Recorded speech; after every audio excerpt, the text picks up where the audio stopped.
एक गांव में एक पहलवान रहता था। वह पहलवान पूरा दिन खाता पीता कसरत करता, दंड लगाता और रात को गांव के हनुमान मंदिर में पड़ा रहता था। इसके अलावा उसे और कोई काम नहीं था। गांव के लोगों को पहलवान बहुत पसंद था, क्योंकि इस पहलवान की वजह से उस गांव में कोई भी चोरी चकारी या लूटपाट करने की हिम्मत नहीं करता था। ऊपर से पहलवान की वजह से उस गांव की ख्याति अड़ोस पड़ोस के कई और गांवों में भी फैली थी। इसलिए यह पहलवान गांव में सबका चहेता बन बैठा था। इस पहलवान को हम घमंडी तो नहीं कह सकते, लेकिन वह पहलवान मिजाज से थोड़ा शरारती था। मंदिर के पास से होकर जाने वाला रास्ता इस गांव में रहने वाले राजा के बाहर आने जाने के लिए एकमात्र मुख्य रास्ता था। जब जब राजा अपने हाथी पर सवार होकर इस रास्ते से गुजरता था तो पहलवान अपनी शरारत करता था।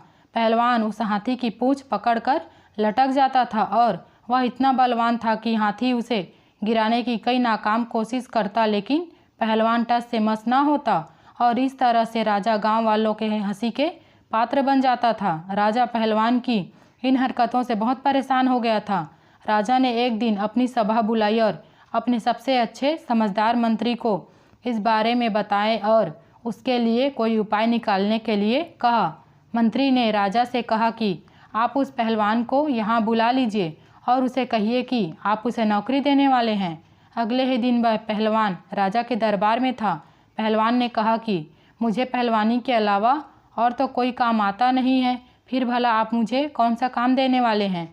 मंत्री ने पहलवान से कहा कि राजा ने तुम्हें आज से नौकरी पर रख लिया है और तुम्हें बस इतना करना है कि सुबह 6 बजे तुम्हें उस मंदिर में दिया जलाना है और रात को 12 बजे उस दिए को बुझा देना है। इसके लिए तुम्हें महीने में 30 रुपये मिलेंगे। उस ज़माने में 30 रुपये बहुत बड़ी रकम होती थी, इसलिए पहलवान उस काम के लिए मना नहीं कर पाया। उसने सोचा सिर्फ दिया जलाना और बुझाना ही तो है और इसके बदले पूरे 30 रुपये मिलेंगे। पहलवान के वहाँ से जाने के बाद राजा मंत्री पर बहुत गुस्सा हुआ। राजा ने कहा कि तुमने यह क्या किया?